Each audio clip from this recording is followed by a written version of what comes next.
என்று தெரிந்து கொள்ளப்பட்ட பரிசுத்த வேத பகுதி பரிசுத்த யோவான் எழுதின சுவிசேஷம் 10ஆம் அதிகாரம் 27வது 28வது வார்த்தையை வாசிக்கலாம். 142வது பக்கம். பரிசுத்த யோவான் எழுதின சுவிசேஷம் 10ஆம் அதிகாரம் 27 28வது வசனம்.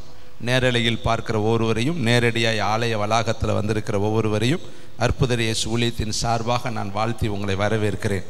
வாசிக்கலாமா? என் ஆடுகள் என் சத்தத்திற்கு செவி கொடுக்கிறது, நான் அவைகளை அறிந்திருக்கிறேன், அவைகள் எனக்கு பின் செல்கிறது, நான் அவைகளுக்கு நித்திய ஜீவனை கொடுக்கிறேன், அவைகள் ஒரு காலும் கெட்டு போவதில்லை, ஒருவனும் அவைகளை என் கையில் இருந்து பறித்து கொள்வதும் இல்லை. கர்த்தருடைய பரிசுத்த நாமத்திற்கு மகிமை உண்டாகட்டும். தேவாதி தேவனும் கர்த்தாதி கர்த்தரும் அருமை இரட்சகரான இயேசு கிறிஸ்துவும் தன் வாயை திறந்து சொன்ன ஒரு அருமையான வார்த்தை இந்த பகுதி. இங்கு பாருங்க, கர்த்தர் சொல்றார், என் ஆடுகள், என் பிள்ளைகள், என் ஊழியக்காரர்கள், என்னுடைய விசுவாசிகள், என்னுடைய சம்பத்துக்கள், என்னுடைய ஜனங்கள் என் சத்தத்திற்கு செவி கொடுக்கிறது. அப்போ இந்த நாளில் கர்த்தருடைய பிள்ளைகளாகிய நாம கர்த்தருடைய சத்தத்துக்கு செவி கொடுக்கிறோமா என்பதை இந்த காலை வேளையில் நம்ம தற்பரிசோதனை செய்து தேவனுடைய வார்த்தைக்குள்ளே கடந்து செல்ல போகிறோம். நீங்கள் செவி கொடுத்தீங்கன்னா அவர் சொல்கிறாரு, நான் அவைகளை அறிந்திருக்கிறேன். நீங்கள் செவி கொடுத்தால்தான் அவர் உங்களை அறிந்து உங்கள் பிரச்சனைக்கான பதில்களை எல்லாம் அவர் செய்வார். சொல்கிறாரு, அவைகள் எனக்கு பின் செல்கிறது. செவி கொடுக்கிறவர்கள் தான் பின் செல்வார்கள், செவி கொடுக்காதவர்கள் பின் செல்லாமல் வேறே திசையில் அவர்கள் போவார்கள். அப்போ கர்த்தர் சொல்கிறார், என் ஆடுகள் எனக்கு பின் செல்கிறது, என் ஆடுகள் என் சத்தத்திற்கு செவி கொடுக்கிறது. அப்படியே பின்னாடி சொல்றாரு, நான் அவைகளுக்கு நித்திய ஜீவனை கொடுக்கிறேன். அப்ப என் ஆடுகளாக இருந்து என் சத்தத்துக்கு செவி கொடுக்கிறவர்களுக்கு தான் நித்திய ஜீவன், பரலோகத்தை கொடுப்பேன். அவைகள் ஒரு காலும் கெட்டு போவதே கிடையாது. இந்த உலகத்தில் வாழ்ற உங்களுடைய ஜீவ காலங்கள் எத்தனை ஆண்டுகளோ அத்தனை ஆண்டுகளும் நீங்கள் கெட்டு போவதே கிடையாது. கர்த்தருடைய சத்தத்துக்கு செவி கொடுக்கிற எந்த நபர்களும் இந்த வேதத்தில் கெட்டு போனார்கள் என்று சொல்லி எழுதப்படவே இல்லை. கர்த்தருடைய சத்தம் யாரு கேட்டு அதன்படி நடக்கிறாங்களோ அவங்க ஜீவ நீரூற்று போல ஊறி பெருகினார்களை ஒழிய, வாழ்ந்து சுகித்திருந்தார்களை ஒழிய அழிந்தார்கள், அவமாய் போனார்கள் என்று எங்கனையுமே நீங்கள் பார்க்க முடியாது. சத்தம் கேட்டு அந்த சத்தம் செய்யாதவர்கள் தான் உபாதைகளையும் கண்ணீரையும் அவர்கள் பெற்றுக்கொண்டார்கள் என்று சொல்லி வேதம் சொல்கிறது. அடுத்து சொல்றாரு பாருங்க, அவைகளை ஒரு காலும் என் கையிலிருந்து ஒருவனும் அவைகளை என் கையிலிருந்து பறித்து கொள்வதும் இல்லை. இந்த வசனத்தை கர்த்தர் என்னோடு இடைப்பட்ட பின்பு தேவனுடைய சமூகத்தில் வைத்து நான் செபிக்க ஆரம்பித்தேன். ஆண்டவரே, இதை எப்படி உம்முடைய பிள்ளைகளிடத்தில் கொண்டுட்டு போக வேண்டும்? அதே யோவான் 10 4வது 5வது வசனத்தை வாசித்து பாருங்களேன். முந்தின பகுதியில் இருக்குது. 4வது வசனம் வாசிக்கிறேன். அவன் தன்னுடைய ஆடுகளை வெளியே விட்ட பின்பு அவைகளுக்கு முன்பாக நடந்து போகிறான். இப்போ நம்மளும் கூட வெளியில் போன பிற்பாடு உங்களுக்கு முன்னாடி கர்த்தர் புறப்பட்டு போவார். பார்த்தீங்கன்னா, எகிப்திலிருந்து புறப்பட்ட உடனே மேகஸ்தம்பம் முன் சென்றது என்று வேதம் சொல்கிறது. நான் உனக்கு முன்னாடி போய் கோணலான பாதைகளை செவ்வையாக்குவேன், கரடு முரடான பாதைகளை சரிப்படுத்தி பள்ளங்கள் எல்லாம் நிரப்புவேன் என்று கர்த்தருடைய வார்த்தை சொல்கிறது. அநேக இடங்களில் நீங்கள் வாசித்து பார்த்தால் கர்த்தர் நமக்கு முன் நடக்கிற ஒரு தேவாதி தேவனாக இருக்கிறார். எப்படி இயேசுவுக்கு முன்பாக யோவான் ஸ்நானகன் நடந்து போய் வழிகளை செவ்வை பண்ணக்கூடியவனாக இருந்தானோ, அதுபோல் நம்முடைய வாழ்க்கையில ஒவ்வொரு நாளும் கர்த்தர் நமக்கு முன்னாடி நடந்து போகிறவர். சமயம் வரும்பொழுது அவர் பின்னாடியும் வந்து நம்மளை பாதுகாக்கிறவராக இருக்கிறாரு. பாருங்கள், அவர் சொல்றாரு, நான் அவைகளுக்கு முன்பாக அவைகளை வெளியே விட்ட பின்பு அவைகளுக்கு முன்பாக நடந்து போகிறேன். ஆடுகள் அவன் சத்தத்தை அறிந்திருக்கிறபடினால் அவனுக்கு பின் செல்கிறது. ஒரு மேய்ப்பன் முன்னாடி நடப்பாராம்.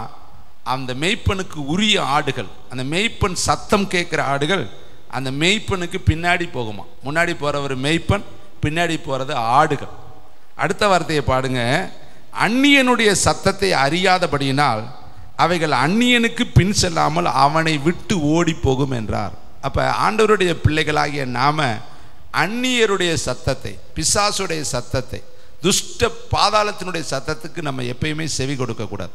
நம்மளை நோக்கி வருகிற சத்தம் தேவனுடைய சத்தமா அல்லது அந்நிய சத்தமா என்பதை நீங்களும் நானும் ஆவியில் தெளிவாய் அறிந்து கொள்ள வேண்டும். நீங்கள் வீட்டுக்குள்ளே இருப்பீங்க, உங்கள் பிள்ளைகளுடைய சத்தம் வெளியிலேருந்து கேட்டால் நீங்கள் சொல்லிடுவீங்க, என்னுடைய பிள்ளை சத்தம். அல்லது வேறொருத்தர் சத்தம்னா அதுவும் உங்களுக்கு தெரியும், அது என் பிள்ளை சத்தம் இல்லை, அது வேறொருத்தருடைய சத்தம். வாகனங்களை கூட உங்களால் கண்டுபிடிக்க முடியும். நம்ம வீட்டு வாகனம் அது அடுத்தவங்க வீட்டு வாகனம். எப்படி? அதை தினந்தோறும் நம்ம கேட்கறதுனாலையும் அந்த சத்தத்தினுடைய அந்த சவுண்டு நமக்கு புரிஞ்சு வச்சிருக்கிறதுனாலையும் நம்முடைய வாகனம் இதுதான், பிறருடைய வாகனம் இதுதான் என்பதை நம்ம கண்டுபிடிச்சிடறோம். நமக்கு கர்த்தர் அந்த ஞானத்தை கொடுத்துருக்கிறார். கர்த்தர் சொல்றாரு, என்ன ஆடுகளாக இருந்தால் என் சத்தத்துக்கு செவி கொடுக்கும், அந்நியனுடைய சத்தத்துக்கு அது செவி கொடுக்காது. அந்நியனுடைய சத்தத்துக்கு செவி கொடுத்தால் அது என்னுடைய ஆடுகள் அல்ல என்பதை கர்த்தர் இந்த கால வேளையில் நம்மளோடு இடைப்படுகிறார். பாருங்க, சங்கீதக்காரர் 95வது சங்கீதத்தில் 7வது 8வது வசனத்தை எனக்காக எடுத்துக்கொள்ளும்படி உங்களை நான் கேட்டுக்கொள்கிறேன். தெரிந்த பகுதி தான் சங்கீதம் எல்லாருக்கும்.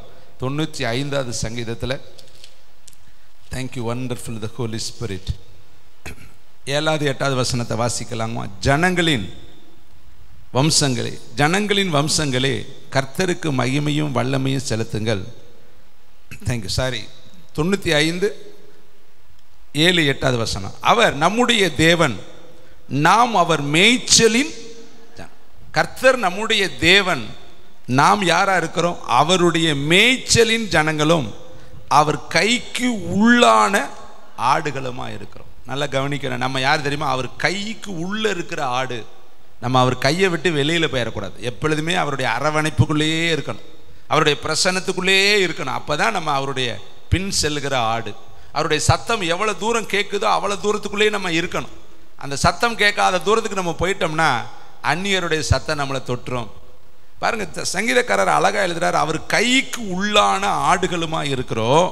அடுத்து பாருங்க, இன்று அவருடைய சத்தத்தை கேட்பீர்களாகில் வனாந்தரத்தில் கோபமூட்டின போதும் சோதனை நாளில் நடந்தது போலும் உங்கள் இருதயத்தை கடினப்படுத்தாதேயுங்கள். அப்போ வனாந்தரத்தில் என்ன பண்ணாங்களாம்? வேதம் சொல்லுது பாரு, அவரை கோபம் மூட்டினார்களாம். சோதனை நாட்களில் நடந்தது போல உங்கள் இருதயத்தை கடினப்படுத்தாதீங்க. நம்ம அழகா சொல்றாரு, கோபம் அவரை மூட்டக்கூடாது.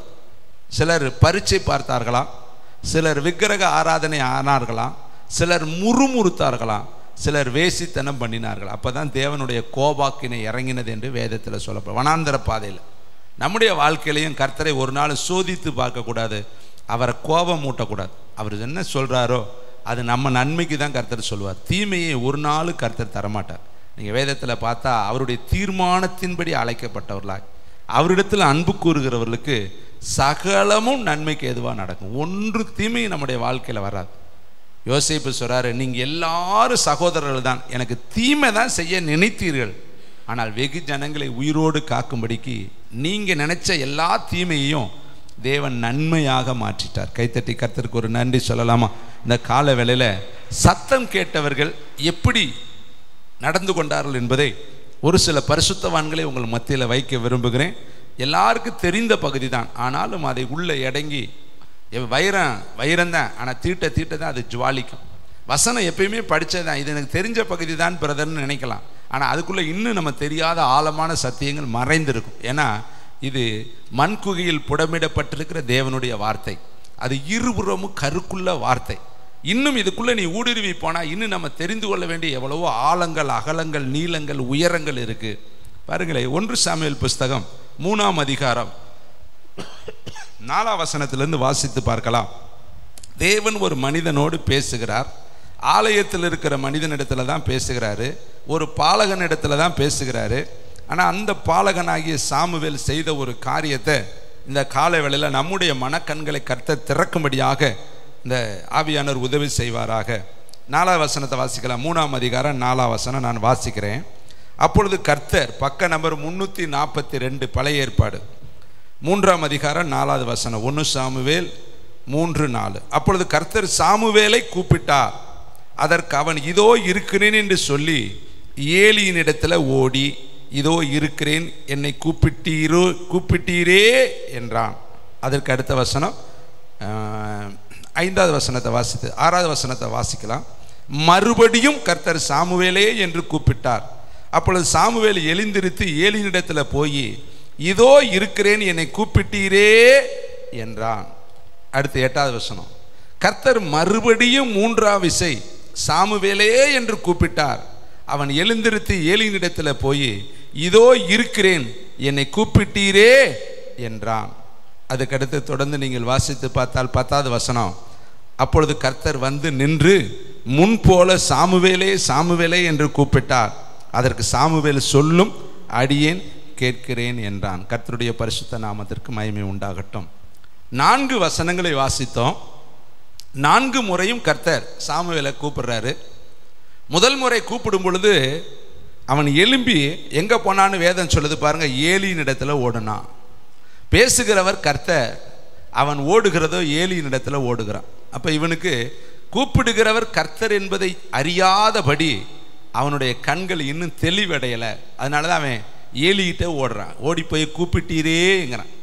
கூப்பிட்டவர் கர்த்தர், ஆனால் அவன் கர்த்தரிடத்தில் எழும்பி சொல்லும் கர்த்தாவே என்று சொல்கிற அளவுக்கு அவனுக்கு பக்குவம் இல்லை, தெரியல. அதனால தான் அந்த ஏலியுடைய சத்தமாக தான் இருக்கும். ஏன்னா தேவன் ஒரு ஊழியக்காரன் பேசுகிறபடி தான் பேசுவார். ஏன்னா தகப்பனை போல தான் பிள்ளை. அந்த இடத்துல இருக்கிற ஊழியக்காரனை போல தான் கர்த்தருடைய சத்தமும் இருக்கும். ஏன்னா ஏலி தேவனுடைய வார்த்தையை கொண்டு வருகிற தேவனுடைய மனுஷன் அல்லவா. அப்போ இவனுக்கு தெரியுது ஏலி தான் கூப்பிட்டுட்டாருன்னு ஓடுறான். அந்த சின்ன பிள்ளையால் அவளை தான் புரிந்து கொள்ள முடிஞ்சிச்சு, நம்மளை கூப்பிடுறவர் ஏலி தான். ஏன்னா அந்த ஏலி தான் கூப்பிடுவார், சாமுவேலேன்னு கூப்பிடுவார். அதே போல தான் கர்த்தர் கூப்பிடுறார். ஓடி போய் ஏலின் இடத்துல நின்னா அவன் தேவனிடத்துல நிற்கல. அவன் மனுஷன்கிட்ட ஓடுறான். கர்த்தர் கூப்பிடுறாரு, மனுஷன்கிட்ட ஓடுறான். முதல் விசை. 2வது முறையும் கர்த்தர் கூப்பிடுறாரு, 2வது முறையும் ஏலிகிட்ட தான் ஓடுறான். தேவனிடத்துல அவன் நிற்கல, தேவனிடத்துல சொல்லும்னு கேட்கல. 3வது முறையும் கர்த்தர் கூப்பிடுறாரு, அவன் ஏலியின் இடத்துல தான் ஓடுனா, கர்த்தரிடத்துல நிற்கல. இப்பதான் ஏலி உணர்றாரு, நம்ம கூப்பிடல, ஆலயத்துக்குள்ள வேற யார் கூப்பிடுவா? அப்ப இந்த பிள்ளையாண்டா நான் தான் கூப்பிடுகிறேன் என்று சொல்லி ஓடி வருகிறான். இதுலேருந்து நீங்கள் ஒரு ஆழமானதை தெரிஞ்சுக்கணும். எப்போ பார்த்தாலும் ஏலி சாமுவேலை கூப்பிட்டுக்கிட்டே இருப்பார் போல இருக்கு. ஏலியோடைய பிள்ளைகள் வீட்டில் எத்தனையோ பேர் இருக்காங்க, அவங்களெல்லாம் கூப்பிடாம சாமுவேலை கூப்பிட்டு பணிவிடைக்காரனாய் வேலை வாங்கிக்கிட்டே இருப்பார் போல இருக்கு. அதனால தான் இந்த பையனுக்கு படுத்திருந்தாலும் எப்போ சத்தம் கேட்டாலும், ஏன்னா அவன் அனாதையாக இருக்கிறான். அப்பா அம்மா அவனை விட்டுட்டு போயிட்டாங்க. அவனை ஒரு பொருத்தனையினால் அவனை அந்த இடத்துல விட்டுட்டு போயிட்டாங்க. சாப்பாடு கொடுக்கிறவர் ஏலி, அவனுக்கு துணிமணி கொடுக்கிறவர் ஏலி, அவனுக்கு தேவையான எல்லா உபகாரங்களையும் செய்கிறவர் ஏலி. அதனால் அந்த ராத்திரி நேரத்தில் கூட ஒரு பய உணர்வு. கூப்பிட்டுட்டாரேன்னு சொல்லி தூக்கத்தில் எழுந்து தடுமாறி ஓடுறான். கூப்பிட்டவர் யாருன்னு தெரியாமல். ஏலி தான் நான் கூப்பிட்டுருப்பாரு, வேற யார் இங்கே இருக்கிறா? நமக்கு ஒருத்தர் கூட கிடையாது. நம்ம தான் அம்மா விட்டுட்டு போயிட்டாங்கல்ல, அப்பா விட்டுட்டு போயிட்டாங்கல்ல, நம்ம கூட பிறந்தவங்க யாருமே இல்லைல்ல, நம்ம தான் அனாதையாக இங்கே படுத்து கிடக்கிறோம்ல, நமக்கு ஒரே ஒரு கார்டியனாக இருக்கிறவர் ஏலி தானே, நம்மளை அவர் தான் கூப்பிடுவாருன்னு சொல்லி அந்த தேவனுடைய சத்தத்தை கூட புரிந்து கொள்ள முடியாமல் அவன் எழும்பி அந்த தூக்கத்தில், பயத்தில், திகிலில், ஏன்னா எந்த அளவுக்கு அவனுக்கு பய உணர்வு இருந்தால் ஓடி போய் ஐயா கூப்பிட்டீரேங்கிறான். இது இன்றைக்கு நேற்று நடந்த சம்பவம் அல்ல. எப்பொழுதுமே இரவு நேரத்தில், பகல் நேரத்தில், எல்லா நேரத்துலையும் ஏலி அவனை அப்படி கூப்பிட்டதுனால அந்த சத்தம் வந்தோடனே அவன் இவர் தான் கூப்பிட்றாருன்னு ஓடி ஓடி ஓடி அங்கே நிற்கிறான். இதை கேட்குற தம்பி தங்கச்சி, இங்கே தேவன் நம்ம இடத்துல பேச வந்தால் நம்ம தேவனிடத்தில் பேசாமல் மனுஷர்கிட்ட தான் பேச ஓடுறோம். நம்மளும் அப்படி தான். கர்த்தர் நம்ம இடத்துல பலவிதமான காரியத்தை எதிர்பார்க்கிறாரு. ஆனால் நம்ம மனுஷனை சுற்றி வந்துக்கிட்டே இருக்கிறோம் தேவனுடைய பிள்ளைகளை.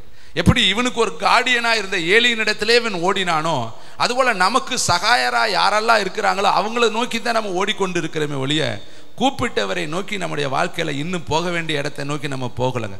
3 முறை அவன் அழைப்புக்கு சரியான இடத்தை நோக்கி அவன் போகலை. நம்முடைய வாழ்க்கையிலையும் போக வேண்டிய இடத்துக்கு போகாமல் வெவ்வேறு இடத்தை நோக்கியே ஓடிக்கிட்டு இருக்கிறோம். நமக்கு தெரிஞ்ச வழியிலேயே நம்ம போகிறோம். இவனுடைய இமேஜின் படியே ஓடுறான். ஏன்னா இவனுடைய பக்குவம் அவ்வளோதான். இவன் இன்னும் பூரணப்படலை. நம்முடைய வாழ்க்கையில் இன்னும் பூரணப்படலை. இவன் எப்படி குழந்தையாக இருந்தானோ அதே போல தான் நாமும் நம்மளை கூப்பிடுகிறவர் இன்னார் என்பதை அறியாதபடி நமக்கு மனம் போன போக்கிலே ஓடிக்கிட்டே இருக்கிறோம். இன்னும் நம்ம வளர புருஷர்களாய் மாற முடியாதபடி இன்னும் இந்த சிறு பிள்ளையோடைய தன்மையோடு நம்ம இருக்கிறோம். யாரு நம்மகிட்ட கூப்பிடுறா, யாருடைய சத்தம் இது, எதற்காக இந்த இரவு நேரத்தில் நமக்கு அழைப்பு வருகிறது என்பதை அறியாத ஒரு சிறு பாலகனாய் அவன் இருந்தான். ஆனால் கடைசியில் அந்த ஏலி சொல்லி கொடுக்குறாரு, இனிமேல் நான் கூப்பிடலப்பா, யாராவது உனக்கு சத்தம் கேட்டுச்சுன்னா கர்த்தாவே சொல்லும், நான் கேட்குறேன்னு நீ சொல்லுன்னு சொல்லி கொடுத்தாரு. ஆனால் இவன் அந்த வார்த்தையை பாருங்களே எப்படி மாற்றி சொல்லுகிறான் பாருங்க. அவர் சொல்லி கொடுத்த வார்த்தை 9ஆம் வசனம், சாமுவேலை நோக்கி நீ போய் படுத்துக்கொள். நல்லா கவனிங்க. 3 முறை வர்றான். அவர் பிள்ளையா இருந்தால் என்ன பண்ணியிருப்பார் தெரியுமா? பக்கத்தில் படுக்க வச்சுக்குவார். தம்பி போக வேணாம், பயந்து தானே நீ வர்ற, அங்கே போய் ஒத்தையில் படுக்க வேணாம்ப்பா, என் பக்கத்தில் படுத்துக்கின்னு அவர் சொல்லியிருப்பார். இப்போ அவர் சொல்றார், நீ போய் படுத்துக்கொள், உன்னை கூப்பிட்டால் அப்பொழுது நீ கர்த்தாவே சொல்லும், அடியேன் கேட்கிறேன் என்று சொல் என்றான். சாமுவேல் போய் தன்னுடைய ஸ்தானத்தில் படுத்து கொண்டான். அப்போ இவனுக்குன்னு ஒரு படுக்கிற இடம் தான் இருக்கு. அந்த இடத்துல தான் அவன் படுக்கணும். மழை அடித்தாலும், பனி அடித்தாலும், குளிர் அடித்தாலும், அவனுக்கு வியாதி வந்தாலும், அவனுக்கு என்ன நிலைமை இருந்தாலும் அவனை தனியாக ஒதுக்குப்புறத்தில் ஒரு இடத்துல ஆலயத்தில் படுக்க போட்டுட்டான். ஏலி ஒரு இடத்துல இருக்கிறார், அவன் ஒரு இடத்துல இருக்கிறான். இதை கேட்குற தம்பி தங்கச்சி, எவ்வளோ வேதனையாக இருந்திருக்கு அந்த சாமுவேல். நான் தனியாகவே இருக்கிறேனே, எனக்கு அம்மாவுடைய அரவணைப்பு இல்லையே, அப்பாவுடைய அரவணைப்பு இல்லையே, நான் யார் இடத்துல வளர முடியல. ஏன்னா ஒரு வீட்டில் விடப்பட்டவன் எப்படி இருப்பான்? ஒரு வேலைக்காரனை போல தான் அவன் இருப்பான். அவனுக்கு ஒரு சுதந்திரமும் அங்கே இருக்காது. போந்த சுதந்திரம் அவனுக்கு கிடைக்காது. அவனுடைய வாழ்க்கையை நீங்கள் வீட்டில் போய் தியானித்து பாருங்கள், எவ்வளவு அவனுக்கு வேதனை இருந்திருக்கும். ஏன் எங்கள் அம்மா இப்படி என்னை போட்டுட்டு போகணும்? இன்னைக்கு உங்களுடைய கேள்வி, ஏன் என் வாழ்க்கை இவ்வளோ கஷ்டம்? ஏன் என் வாழ்க்கையில் வேலை இல்லை? ஏன் என் வாழ்க்கையில் தரித்திரம்? ஏன் என் வாழ்க்கையில் பாடுகள்? ஏன் என் வாழ்க்கையில் உபத்திரவங்கள்? ஏன் என் வாழ்க்கையில் கண்ணீர்கள்? எனக்கு மட்டும் ஏன் இப்படி நடக்குது? இவனுக்கு கேட்டிருப்பேன், ஏன் எனக்கு மட்டும் இப்படி? நான் அம்மாவை கேட்டேனா? நான் பிறக்கிறேன்னு நான் சொன்னேனா? என்னை ஏன் இவங்க இப்படி கேட்டாங்க? எனக்கு ஏன் இந்த சம்பவம்? நான் ஏன் படுத்து இப்படி கிடக்கணும்? என்னை ஆசைப்பட்ட உன்னை கேட்க முடியலையே. ஏலிக்கிட்ட போய் கேட்க முடியுமா? எனக்கு இன்னது தேவைப்படுதுன்னு கேட்க முடியாது. ஏலி கொடுத்தா தான் இவன் வாங்க முடியும். எத்தனை நாள் இந்த ஆலயத்தில் அவன் படுத்து கிடக்கிறான். ஒரு அன்பற்றவனாக, ஆதரவற்றவனாக, ஒரு தேறுதல் அற்றவனாக, ஒரு திடனற்றவனாக, ஒரு பயந்த சுபாவத்தோடு ஒரு சின்ன பிள்ளை ஆலயத்தில் படுத்து கிடக்கிறான். கர்த்தர் 7 கண்களை உடையவர், 7 பொன்குத்தில் மத்தியிலே உலாவுகிறவர், அக்கினிமயமான கண்களை உடையவர். அந்த சாமுவேலை பார்த்து கூப்பிடுறாரு. இவன் வேற பக்கம்தான் ஓடிக்கிட்டே இருக்கான். இன்னைக்கு நம்மளையும் பார்த்து கர்த்தர் கூப்பிடுறாரு. நம்மகிட்ட பேச அவர் வர்றாரு, நம்ம ஓடிக்கிட்டே இருக்கிறோம், வேறு விதமாக ஓடுறோம்.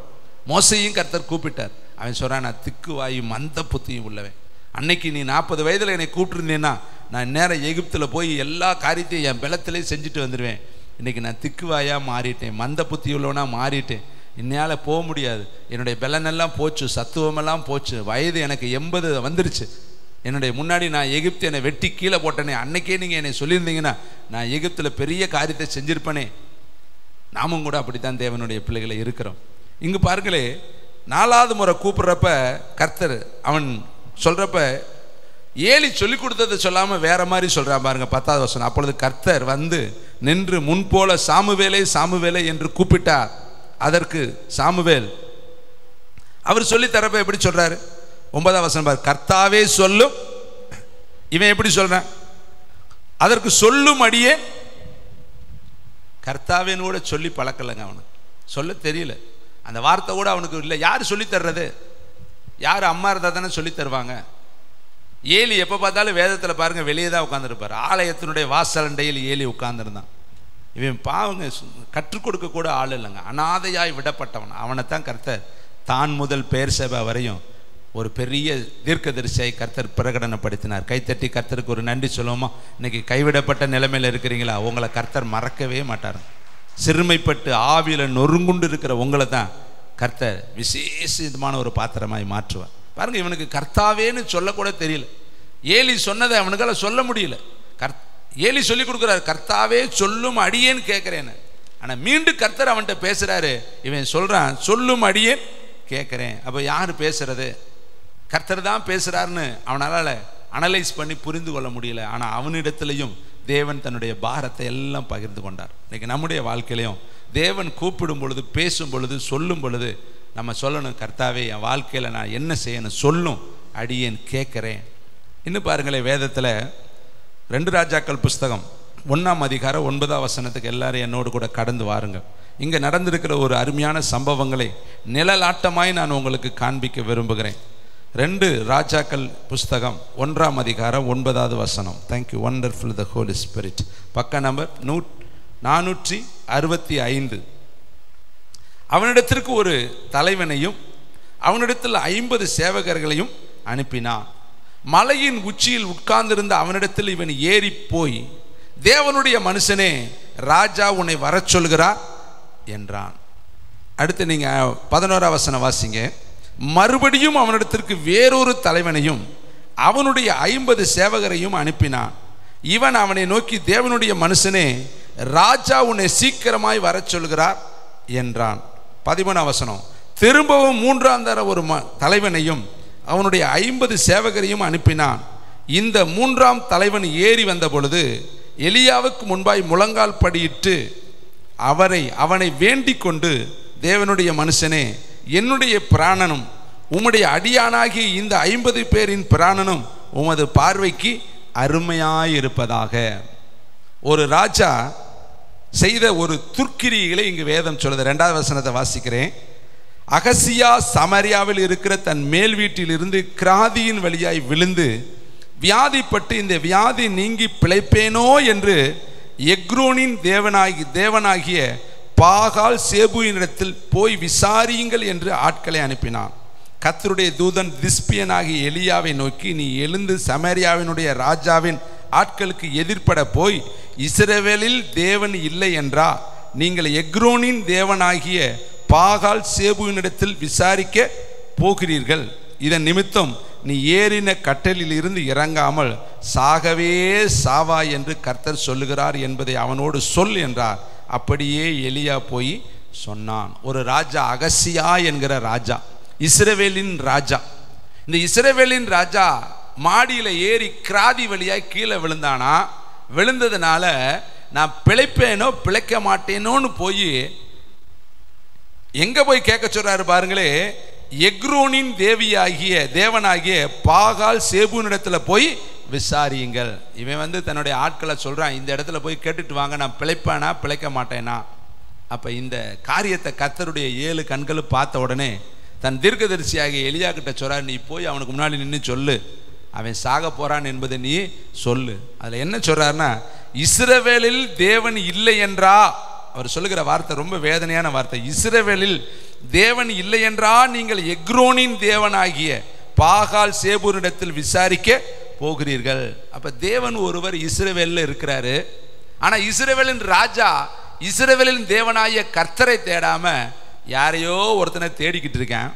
தீர்க்கதரிசி கடுமையான வார்த்தையை சொன்ன உடனே அவன் தன்னுடைய அதிகாரத்தை பயன்படுத்தி தீர்க்கதரிசியை பிடிச்சிட்டு வர்றதுக்காக ஒரு தலைவனையும் 50 வேலையாட்களையும் அனுப்புறான். அந்த முதல் முறை 50 வேலையாட்களும் ஒரு தலைவனும் தீர்க்கதரிசி இருக்கிற இடத்துல ஏறி போய் அவங்க சொல்லுகிற வார்த்தையினுடைய துணியை நீங்க கவனிக்கணும். அவங்க எப்படி பேசுறாங்கன்னு 9ஆம் வசனம் பாருங்க. அவனிடத்திற்கு ஒரு தலைவனையும் அவனுடைய 50 சேவகரையும் அனுப்பினான். மலையின் உச்சியில் உட்கார்ந்திருந்த அவனிடத்திற்கு இவன் ஏறி போய் அந்த அதிகாரத்தினுடைய தோரணை, அந்த ராஜா அனுப்பியிருக்கிற அந்த அதிகாரியினுடைய அந்த அதிகார தோரணையை நம்ம இந்த இடத்துல பார்க்கலாம். எப்படி பேசுறேன் பாருங்க. தேவனுடைய மனுஷனே, ராஜா ஒன்ன வர சொல்ற அத்தாரிட்டியா. ஏன்னா ராஜாங்கிறவரு பெரிய ஆளு, ஊழியக்காரர் என்பது சிறிய ஆளா இவங்க பார்க்குறாங்க. இந்த உலகத்திலே நம்பர் 1 டாப்பான ஒரு வேலைன்னா அது உன்னதமான தேவனுக்கு செய்கிற ஊழியம் தான். கைத்தட்டி. அதுக்கு மேலே ஒரு வேலை இந்த உலகத்திலே கிடையாது. ஃபஸ்ட்டு உயர்ந்த ஒரு வேலைன்னா அது தேவாதி தேவனுக்கு செய்கிற வேலை. மற்ற எல்லா வேலையுமே அதுக்கு கீழே தான். தேவனுடைய ஊழியக்காரன் என்பது உன்னதமான தேவனுடைய ஊழியக்காரன். அவனுக்கு தான் செங்கடல் பிளக்கும், அவனுக்கு தான் யோர்தான் பிறக்கும், அவனுக்கு தான் எரிகோ விழும், அவன் தான் மரித்தோரை எழுப்ப முடியும், அவனை கொண்டு தான் கர்த்தர் அசைப்பார். அப்படிப்பட்ட ஊழியத்திற்கு அழைக்கப்பட்டிருக்கிற நீங்களும் நானும் நம்முடைய நிலையை நம்ம புரிந்து கொள்ளணும்.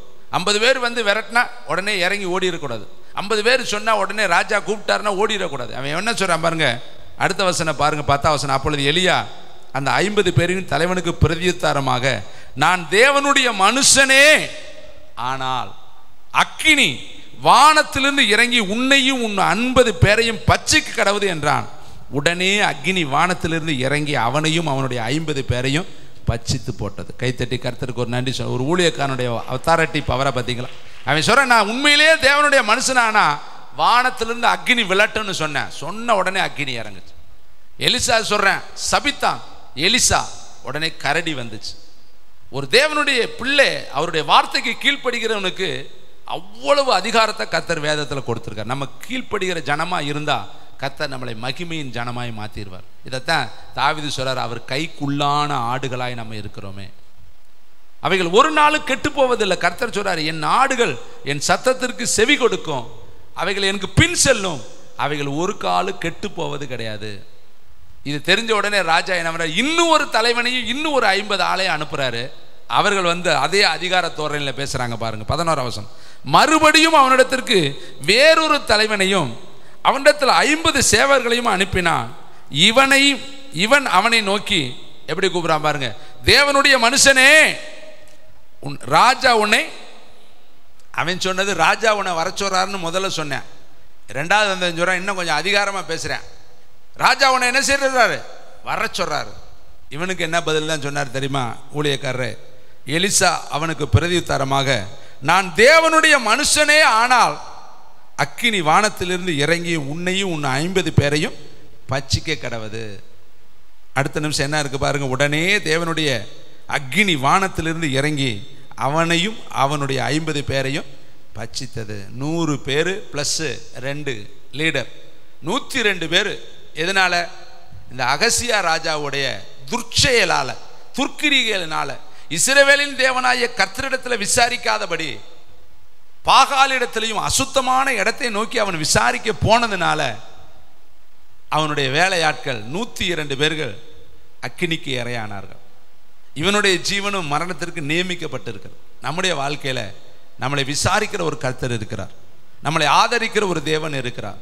நம்ம ஒரு நாள் துன்மார்க்கனுக்கு துணை நிற்கக்கூடாது, மனிதனுடைய உதவியை நாடி பின்னாடி போகக்கூடாது. நம்ம தேவன் இருக்கும் பொழுது நம்ம அந்நியர் இடத்துல போனால் எப்பொழுதுமே கர்த்தர் வருத்தப்படுவார்.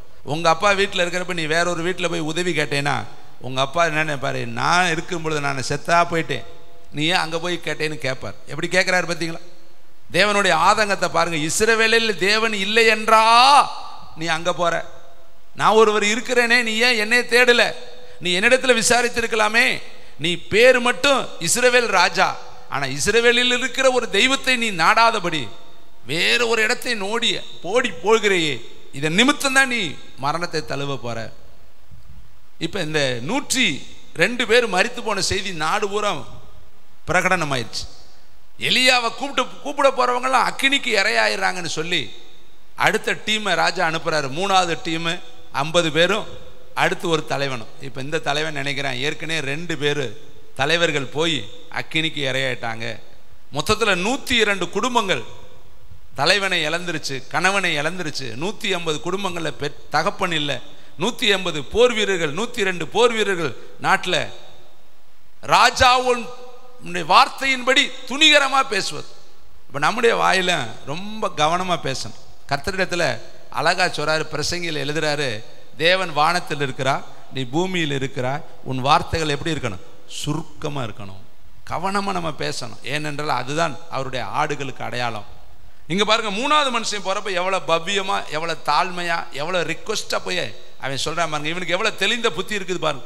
ஏற்கனவே 2 பேரும் அடிபட்டுட்டான், 2 டீம் உடஞ்சிருச்சு, 2 டீம் அழிஞ்சிருச்சு.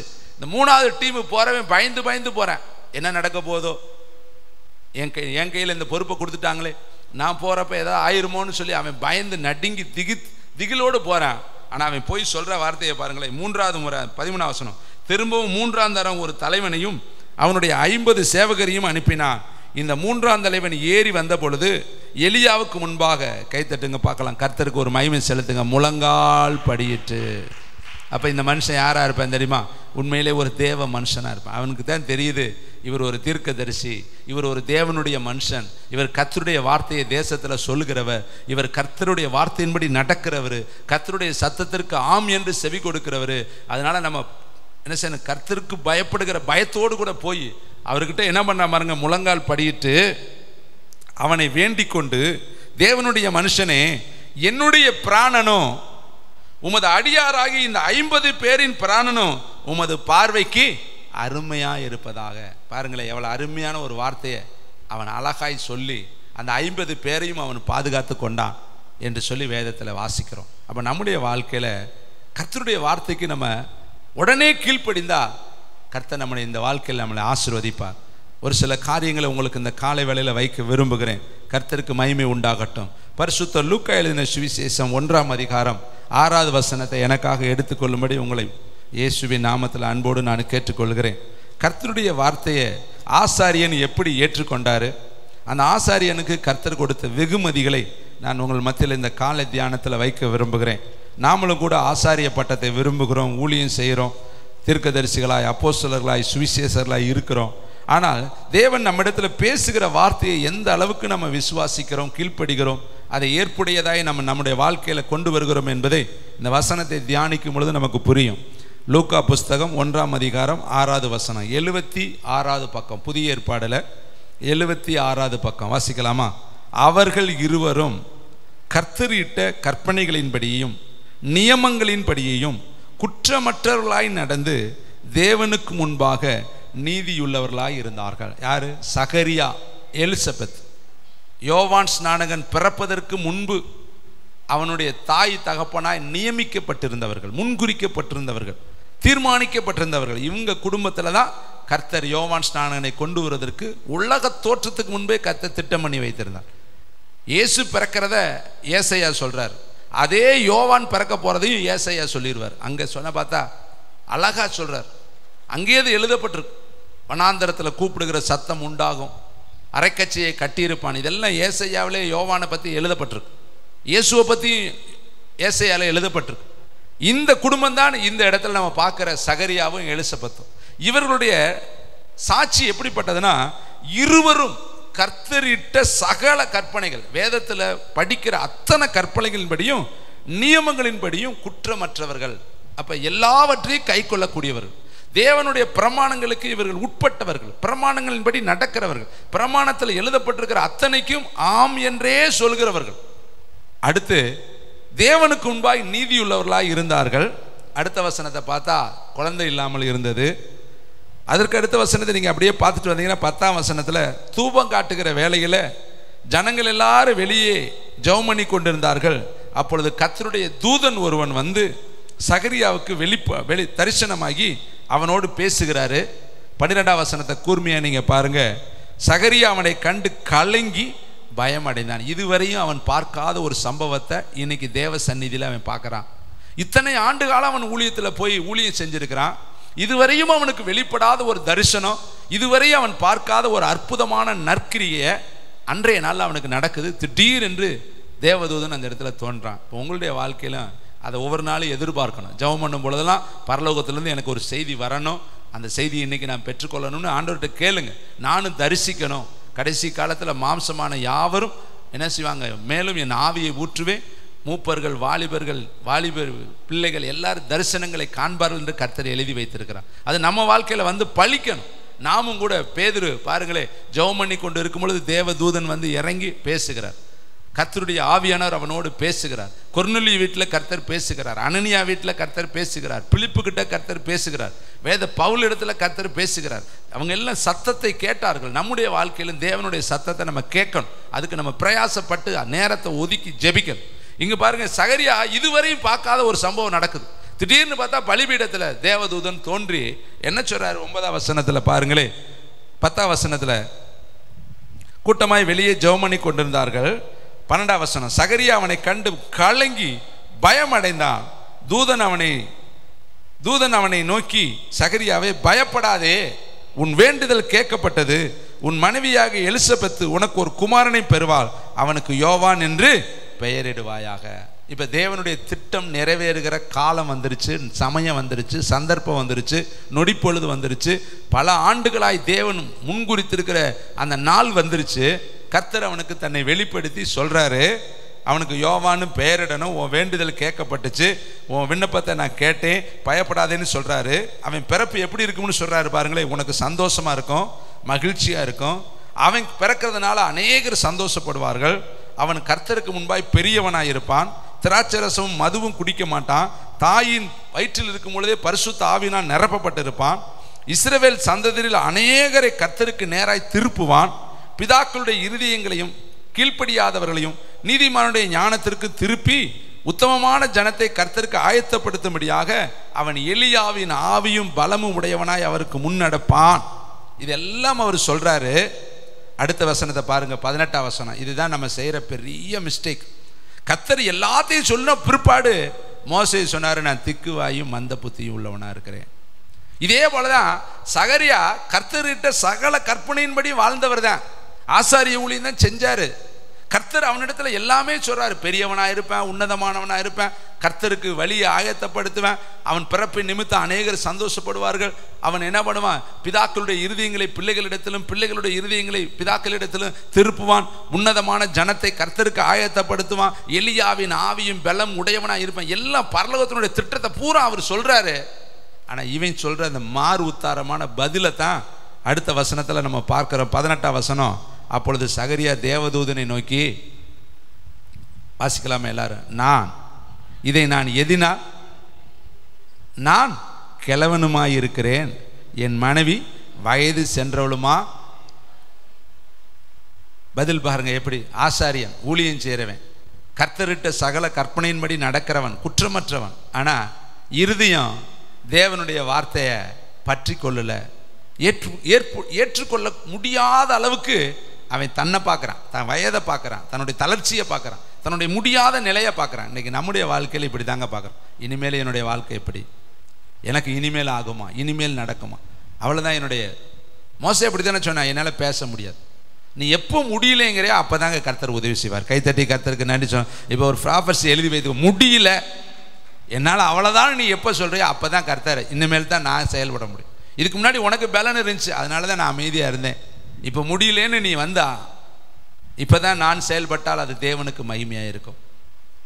இப்போ பாருங்க சொல்கிறேன், நான் கிழவனாக இருக்கிறேன். அப்போ அவன் மைண்டில் என்ன இருக்குன்னா, ரொம்ப நாள் முன்னாடி டெத் ஆகிட்டான். ஆவிக்குரிய உலகத்தில் உணர்வில் அவன் டெத்து, அவன் இறந்துட்டான். எப்படின்னா நான் கிழவனாயிட்டேன், இனி என் வாழ்க்கை அவ்வளோதான். இனி என் வாழ்க்கை ஏதோ ஊழியம் செய்யலாம், ஏதோ பாட்டு பாடலாம், ஏதோ போகலாம், ஏதோ தூபம் காட்டலாம், எதை ஜெபிக்கலாம். இப்படி அவனுடைய உள்ளான மனுஷனில் செத்து போன ஒரு நிலை. அடுத்து பாருங்க, மனைவியை கம்பேர் பண்றான். மனைவியை பத்தி சொல்றான், அவள் எப்படி இருக்கிறாள்னு சொல்றா. என் மனைவியும் வயது சென்றவளா இருக்கிறாளே, இது எப்படி ஆகும்? அவன் கேட்கிற கேள்வியை பாருங்க. சகரியா தேவதூதனை, இதை நான் எதினால் அறிவேன், நான் கிழவனா இருக்கிறேனே. கர்த்தர் எல்லாத்தையும் சொல்றாரு. தூதனை பார்த்துட்டான், பயப்படாதேன்னு சொல்றாரு, வேண்டுதல் கேட்கப்பட்டதுன்னு சொல்றாரு. இவ்வளவு சம்பவத்தை கேட்டுட்டு இவன் சொல்ற பதில், நான் கிழவனா இருக்கிறேனே, வயது சென்றவளா இருக்கிறேன். பரலோகம் இந்த செய்தியை கேட்டுட்டு என்ன சந்தோஷப்பட்டிருக்குமா, வருத்தப்பட்டிருக்குமா? அடுத்த வசனம் பாருங்களேன். இதுதான் உங்க வாழ்க்கையில தீர்க்க தரிசனம் எழுதி வை. தகுந்த காலத்தில் நிறைவேற போகிற என் வார்த்தைகளை நீ விசுவாசியாத, ஹலோ, கர்த்தரிட்ட சகல கற்பனையின்படி நடக்கிறவன் கூட சமயத்தில் விசுவாசத்தில் தளர்ச்சி அடைஞ்சார். வெளியில பார்த்தா கர்த்தரிட்ட எல்லாத்தையும் செய்கிறோம் பிரதனமோ, ஆனால் இன்னர்ல விசுவாசங்கிறது உள்ளத்துக்குள்ள இருக்கிறது. கர்த்தர் உள்ளத்தை பார்க்குறாரு. நீ விசுவாசிக்கிறியா? நீ இன்னும் உன் வளர்த்தியை பார்க்குற, உன் சரீரத்தை பார்க்குற, உன் சூழ்நிலையை பார்க்குற, உன் குடும்பத்தை பார்க்குற, உன் பிள்ளைகளை பார்க்குற, உன்னை பார்க்குற. ஆனால் என்ன நீ பார்க்கல. வேதம் சொல்லுது, தேவனால் கூடாத காரியம் ஒன்றுமே கிடையாது. காற்று வராது, மழை வராது, பள்ளத்தாக்கு நிரப்பப்படும். சீசர்கள் சொல்றாங்க, இது வனாந்தரம். அவருக்கு தெரியும் இது வனாந்தரம்னு தெரியும், வனாந்தரம்னு தெரியும். ஆனால் என் பிள்ளைகளை பட்டினி அனுப்ப முடியாது இல்லையா? இவங்களை எல்லாம் போஷிக்க எங்கிருந்து வரும்? கர்த்தர் சொல்றார், வரும். ஒரு மாதம் உங்களை போஷிக்கிறேன்னு ஒரே ஒரு கீழ்காற்று கொட்டிச்சு பாருங்க, இறைச்சிகளை எல்லாம் மூக்கில் எட்டி பார்க்குற அளவுக்கு சாப்பிட்டாங்க. கர்த்தரால் கூடும். நீங்கள் சூழ்நிலையை பார்க்காதீங்க, உங்களை பார்க்காதீங்க, உங்கள் சூழ்நிலையை ஒரு பொருட்டாக நினைக்காதீங்க. வானத்தையும் பூமியும் படைத்தவர் சர்வ வல்லமையுள்ளவர். சீசர் அவங்க 3 ராஜாக்களை பார்த்து சொல்றாரு, என் பேச்சை நம்பி வாய்க்கால வெட்டு, பள்ளத்தாக்கு நிரம்பும். காற்று வராது, மழையும் வராது, ஆனால் தண்ணி வரும். நீயும் உன் ஆடு மாடுகளை குடிப்பீங்க. தேவனால் கூடாத காரியம் ஒன்றுமே கிடையாது. தேவனுடைய பார்வையில் அற்ப காரியம். இவன் ஆசாரியங்க, ஊழியம் செய்கிறவங்க. நாமும் ஆசாரியர்கள் தாங்க, ஊழியம் செய்கிறவங்க தாங்க. ஆனால் சில காரியத்தை நம்மளால் விசுவாசிக்க முடியாமல் உள்ளத்துக்குள்ள எப்படி ஆகும், இது எப்படி நடக்கும், இது எப்படி ஆகும். ஆனால் மரியாதை குறித்து சொல்றார், விசுவாசித்தவளே பாக்கியவதி. விசுவாசத்தினால் வராத யாவுமே பாவம். நீ விசுவாசிக்காட்டியே பாவம் செய்கிறேன்னு அர்த்தம். தேவனை மனப்பூர்வமாய் விசுவாசிக்கணும். செய்வார், தருவார், உயர்த்துவார், கனப்படுத்துவார், மேன்மைப்படுத்துவார். நிச்சயமா உயர்வேன். யோபு இதை சொன்ன, என் நீதியை கெட்டியா பிடிச்சுக்குவேன். நான் விசுவாசிக்கிறவர் இன்னார் என்பது நான் அறிந்திருக்கிறேன். பார்த்தீங்களா எப்படிப்பட்ட ஒரு சூழ்நிலை. அவன் நிலையை பாருங்களேன், உடம்பெல்லாம் வியாதிங்க. மனைவி முன்னாடி நீ எதிராளியா நிற்கிறான். எப்படி மோசைக்கு முன்னாடி கர்த்தர் உருவின பட்டயத்தோடு பிழையாமுக்கு முன்னாடி நின்னாரோ, மோசையை வழியில கொல்ல நின்னாரோ, அதுபோல முன்னாடி மனைவி நின்றுக்கிறா. அப்படி வெறித்தனமா நிற்கிறான். தேவனை தூசிங்கிறான். இங்கிட்ட வர்ற சத்தமெல்லாம் பிள்ளைகள் போச்சு, ஆடு மாடு போச்சு, எல்லாம் போச்சு. நண்பர்கள் எல்லாம் 4 பேர் முன்னாடி நின்று சொல்லக்கூடாத செய்யக்கூடாத வார்த்தைகளால் அவன் இருதயத்தை காயப்படுத்துறான். ஆனா அந்த யோபு மட்டும் தன் இருதயத்தில் தீர்மானிக்கிறான், என் நீதியை நான் கெட்டியாய் பிடித்துக்கிட்டேன். கைத்தட்டி கர்த்தருக்கு நன்றி சொல்லுங்க. விசுவாசம் பாருங்க. கொன்று போட்டாலும் நான் அவர் மேல் நம்பிக்கை. அவர் பூமியின் மேல் நிற்பார். என் சொந்த கண்களால் நான் அவரை பார்ப்பேன். யோபு தன் உதடுகளால் பாவம் செய்யவில்லை, தேவனை பற்றி குறை சொல்லவில்லை. இவர் சகரியா கர்த்தரிட்டது சகல கற்பனையின்படி தாங்க நடந்தார். ஆசாரிய ஊழியம் தாங்க செஞ்சார், தூபம் தாங்க காட்டினார். இவருக்கு தேவனுடைய வார்த்தையை விசுவாசிக்க முடியல, அதனால தான் ஊமையாய் மாறினார். கர்த்தர் பாருங்க அந்த வசனத்தில் சொல்றாரு, 20வது வசனத்தை வாசிக்கலாம். தகுந்த காலத்தில், இதில் ஒரு ப்ராபர்சி என்ன தெரியுமா, எல்லாத்துக்கும் ஒரு காலம் இருக்குதுங்க, தகுந்த காலம், நேரம் இருக்கு. சொல்லிக்கொள்ளுங்க, எனக்கு ஒரு நேரம் இருக்கு. யூதாவே, உனக்கு ஒரு அறுப்பு காலம் நியமிக்கப்பட்டிருக்கு. ஒரு செகண்ட் முன்னாடி போக மாட்டார், ஒரு செகண்ட் பின்னாடி வர மாட்டார். அந்த டயத்தில் கர்த்தர் உனக்கு முன்னாடி யுத்த காலத்தில் நிற்பார். கைத்தட்டி கர்த்தருக்கு நன்றி சொல்லுங்க. தகுந்த காலம், எல்லாவற்றுக்கும் ஒரு ஃபிக்ஸட் டைம் வச்சிருக்காரு. இயேசு பிறக்கிறதுக்கு ஒரு காலம் இருந்துச்சு, யோசியா பிறக்கிறதுக்கு ஒரு காலம் இருந்துச்சு, தாவீதை கண்டுபிடிச்சேன் அவனுக்கு ஒரு காலம் கர்த்தர் வைத்திருந்தார். இன்னான் இன்ன ஊர்ல பிறப்பேன், எல்லாவற்றுக்கும் கர்த்தர் ஒரு திட்டம் வச்சிருக்கிறார். அவருடைய திட்டத்தின்படி தான் எல்லாவற்றையும் அவர் செய்கிறார். அவருடைய அனந்த ஞானத்தை நம்மளால் அறிய முடியாது. அதனால காலத்தில் எல்லாவற்றையும் அவர் நேர்த்தியாய் செய்கிறார். பொறுத்துரு, அவர் காலத்துக்காய் காத்துரு, அவருடைய சமயத்துக்காய் நீ காத்துரு, வெயிட் பண்ணிக்கிட்டே இரு. நிச்சயமாய் நீ பிரகாசிக்கிற ஒரு காலம் இருக்கு. அவசரப்பட்டு போறவங்கலாம் விழுந்து போயிடுறாங்க. உனக்குன்னு நேரம் வர்றப்ப நீ புறப்படு, கர்த்தர் உன்னை யுத்தத்தில் சிறந்திருக்க பண்ணுவார். இங்கு பாருங்களே, வேதம் சொல்லுது, தகுந்த காலத்தில் நிறைவேற போகிற என் வார்த்தைகளை நீ விசுவாசியாதபடியால் இவைகள் சம்பவிக்கும் நாள் மட்டும் நீ பேசக்கூடாமல் ஊமையனாயிருப்பார். கர்த்தரிட்ட சகல கற்பனையின்படி நடந்தவனுக்கு என்ன காரியம் நடக்குது பார்த்தீங்களா? ஊமையா இருப்படா, நீ பேசவே முடியாது.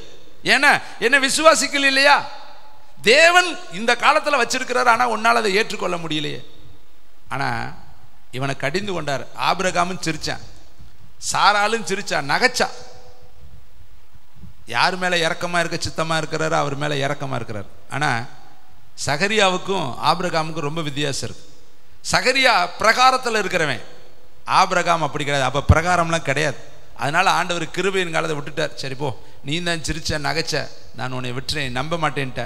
ஆனால் இவன் அப்படி கிடையாது. இவன் பலருக்கு ஊழியம் செய்கிறவன், பலருக்கு முன்னாடி நிற்கிறவன், பலருடைய ஜெபங்களுக்கு தூபங்களை கொண்டு போய் காட்டுறவன்.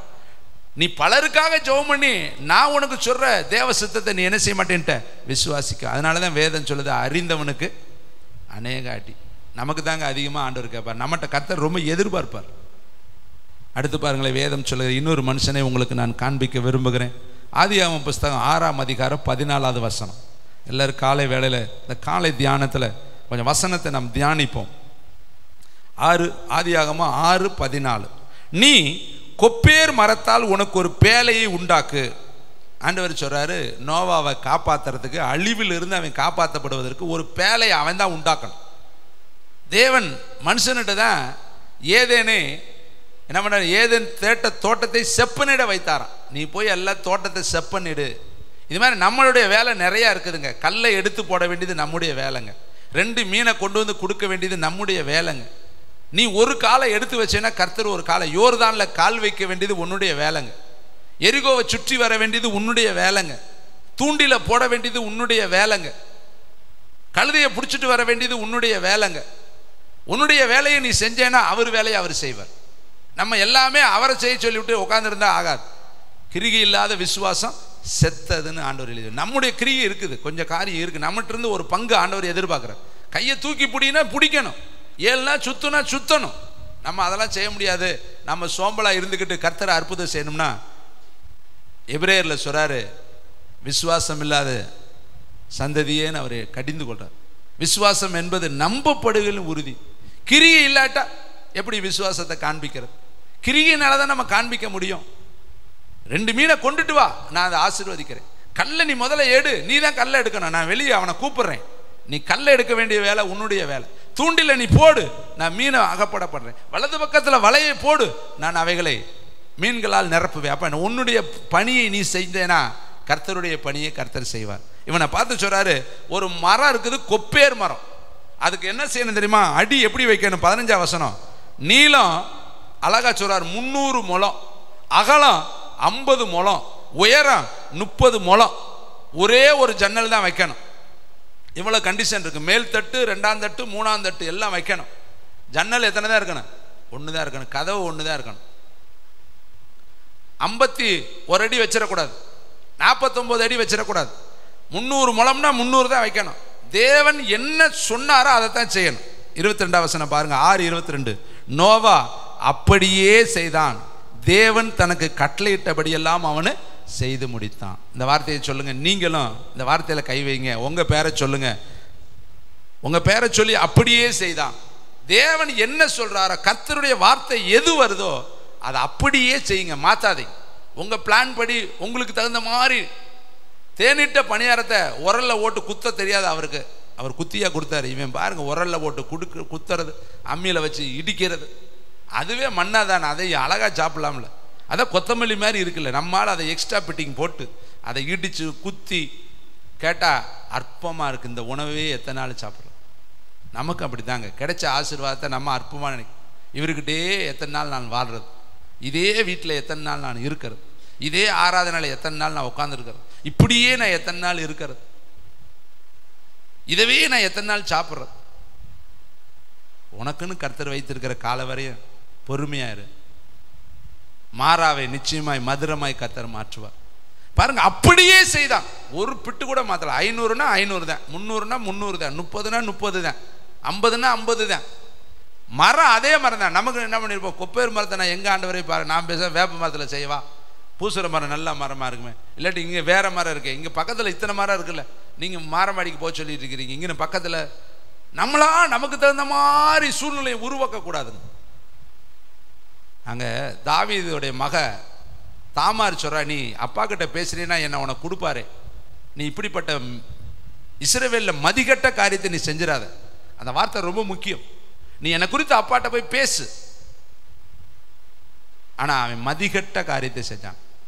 எவ்வளவு பெரிய துரோக செயலை செஞ்சுட்டான். வீட்டுக்குள்ளே சோம்பல் உள்ளவன், அவனுக்குன்னு எதிர்காலம் அருமையாக போயிருக்கலாம், ஆனா அவனாக மதியீனமாக நடந்துட்டான். நம்முடைய வாழ்க்கையில இப்படி தாங்க, நிறைய இடத்துல என்ன பண்றது, சோம்பேறியினுடைய வீடுகளை போய் பார்த்தேன், அது முள்காடா, வேலி தோட்டத்தை பார்த்தேன், முள்காடா இருந்துச்சு.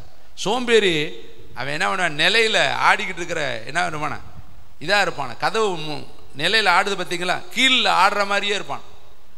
அருமையான தம்பி தங்கச்சி, இங்க வேதத்துல பாருங்க, நோவா அப்படியே செஞ்சான், ஆனா சகரியா செய்ய மாட்டேன்னு அவிவிசுவாசப்பட்ட ஊழியக்காரன் தான். இவனும் ஊழியக்காரன் தான், அவனும் ஊழியக்காரன். இவன் வெளிப்பிரகாரத்தில் ஊழியம் செய்கிறவன், அவன் உட்பிரகாரத்தில் ஊழியம் செய்கிறவன். அப்போ ஊழியத்தில் வித்தியாசம் இருக்கு, விசுவாசத்திலையும் நம்ம வித்தியாசமா இருக்கணும். இன்னொரு மனுஷனை உங்களுக்கு சுருக்கமாக காண்பித்து முடிக்கிறேன். யோசுவா புஸ்தகம் 1ஆம் அதிகாரம் 7ஆம் வசனம்.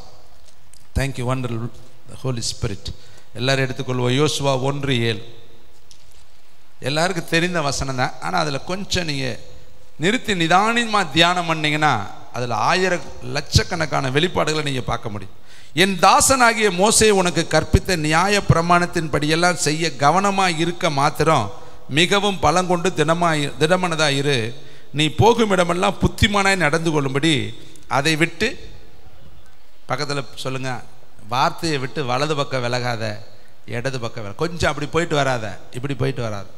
எவ்வளோ ஸ்டிக்காக ஆர்டர் போறாரு பாரு, வலது பக்கம் இடது பக்கம் விலகாத, வார்த்தையை விட்டு அங்கே இங்கேயும் நகரக்கூடாது. கரெக்டாக உன்னுடைய பார்வை வார்த்தை மேலே இருக்கணும். இந்த வார்த்தையை ஆண்டவர் காலையில் என்னோட ஜட்ஜ்மெண்ட்டாக இடைப்பட்டார். ஒரு பிட்டு நகரக்கூடாது, கரெக்டாக இருக்கணும், நேர்கொண்டு நீ போகணும், வசனத்தின்படி தான் நீ நடத்தணும், வசனத்தை தான் பேசணும், வசனத்தில் நீ வலது பக்கம் இடது பக்கம் நகரக்கூடாது. அது இந்த வார்த்தை ரொம்ப ஆழமாக பயங்கரமாக இடைப்பட்டார். அதில் பாருங்க, நியாய பிரமாணத்தின் உள்ளதுபடியெல்லாம் செய்ய நீ கவனமாக இருக்க மாத்திரம். கண்மலையை பார்த்து பேசுதான்னு சொன்னார், நல்லா கவனிச்சுட்டுனா அவன் பேசியிருப்பேன். அந்த லிசனிங் பவரில் குறைவுங்க. அவர் எப்பயும் இப்படி தானே சொல்லுவார். நம்மளும் தாங்க சில காரியத்தை கவனிக்காதனால தான் நம்முடைய வாழ்க்கையில் தவறுகள். நடுமரத்தின் கனியை மட்டும் புசிக்காத சொன்னார், ஆனால் அவங்க புசிச்சுட்டு தேவரீருடைய சத்தத்தை தோட்டத்தில் கேட்டு பயந்து. அப்போ சத்தம் கேட்ட அனுபவம் உள்ளவங்க தான் பயந்தாங்க. ஏன்? தேவ சத்தத்துக்கு கரெக்டாக அவங்க செவி கொடுக்கல. பிசாசுடைய சத்தத்துக்கு, அந்நியருடைய சத்தத்துக்கு செவி கொடுத்தான். வேதம் சொல்லுது, என் ஆடுகள் என் சத்தத்திற்கு செவி கொடுக்கும், என் ஆடுகள் அல்லாதவைகள் அந்நியருடைய சத்தத்திற்கு செவி. நம்ம யாருக்கு செவி கொடுக்கிறோம்?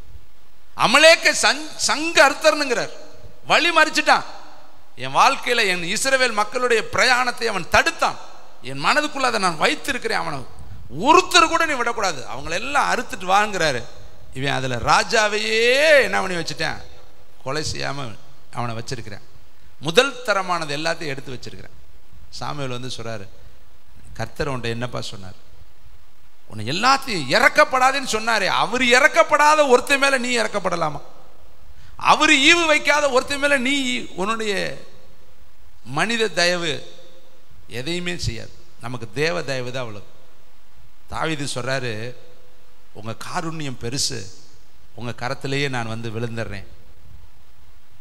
உங்க இறக்கம் ரொம்ப பெருசு, உங்க காருண்யம் தான் என்னை பெரியவனா மாற்றும், உங்க கையில வந்து விழுந்துடுறேன். நம்ம என்னைக்கு மனுஷன் கையில விழக்கூடாது.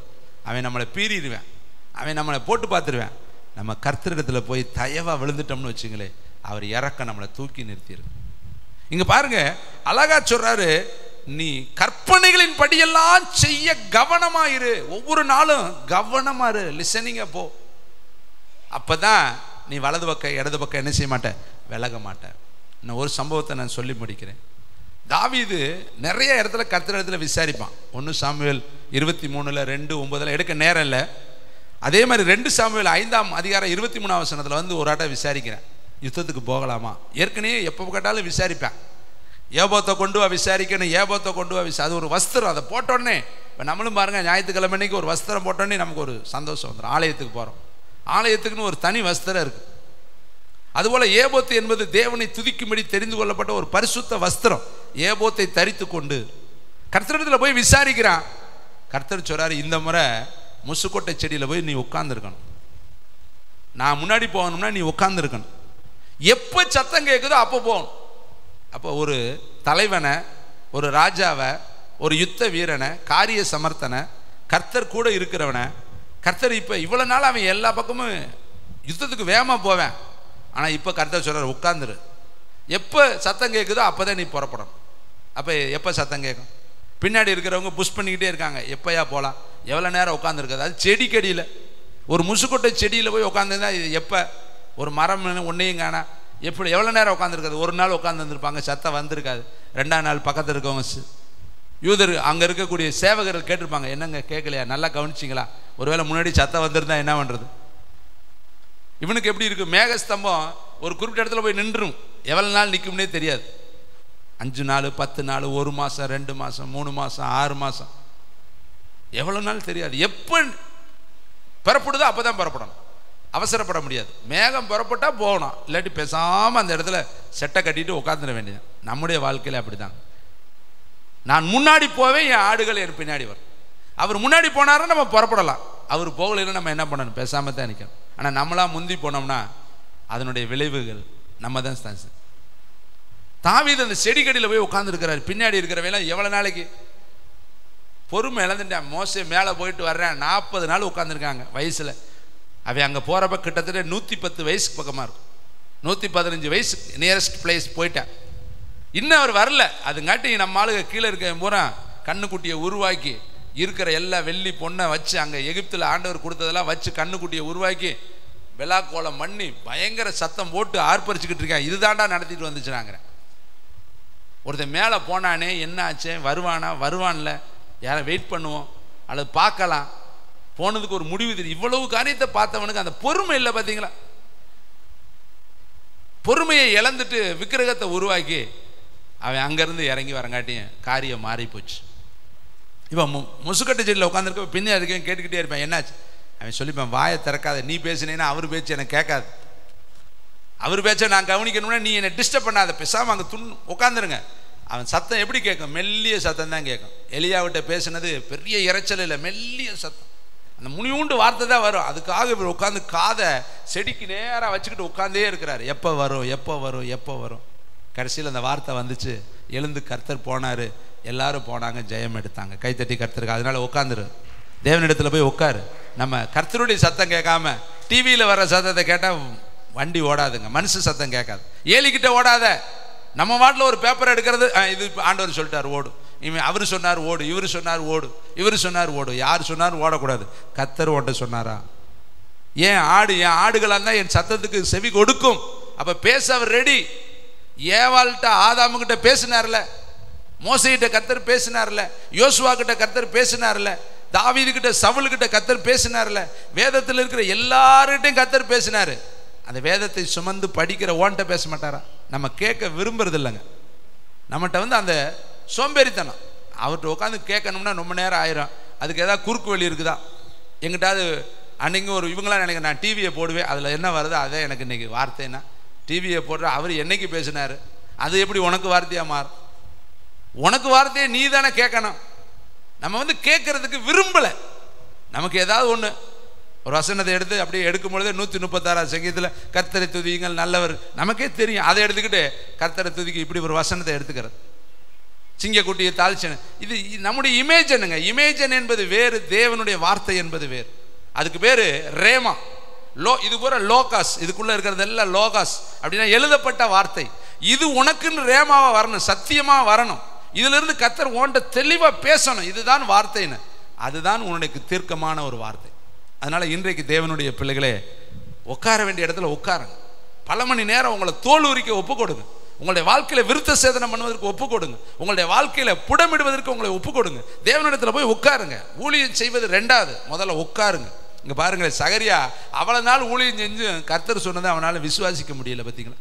நம்ம வாழ்க்கையில இம்புட்டு நாள் ஊழியத்தில் நிறைய பேர் இருக்கிறோம், ஆனால் விசுவாசிக்க முடியல. எனக்கு இனிமேல் நடக்குமா, என்னையே உயர்த்துவாரா, எனக்கு நடக்குமா அப்படி கேட்டேனாவே கர்த்தர் வருத்தப்படுவார். கடைசியில் நம்முடைய வாழ்க்கையில் ஊமையாக மாற்றிடுவார். அப்போ இன்னைக்கு ஆண்டவர் உங்கள்கிட்ட சொல்கிற ஒரே ஒரு வார்த்தை, என் ஆடுகள் என் சத்தத்துக்கு செவி கொடுக்க. எல்லாரும் எழுப்பி நிற்கலாம். கர்த்தருக்கு மகிமை உண்டாகட்டும். இந்த சத்தம் கேட்குற அத்தனை பேரையும் கர்த்தர் தொடுங்க. ஒரு எழுப்புதல் இவர்கள் மூலியமாய் பற்றி எரியட்டும். தேவன் பெரிய காரியம் செய்யும். இயேசுவின் நாமத்தில் பிதாவே.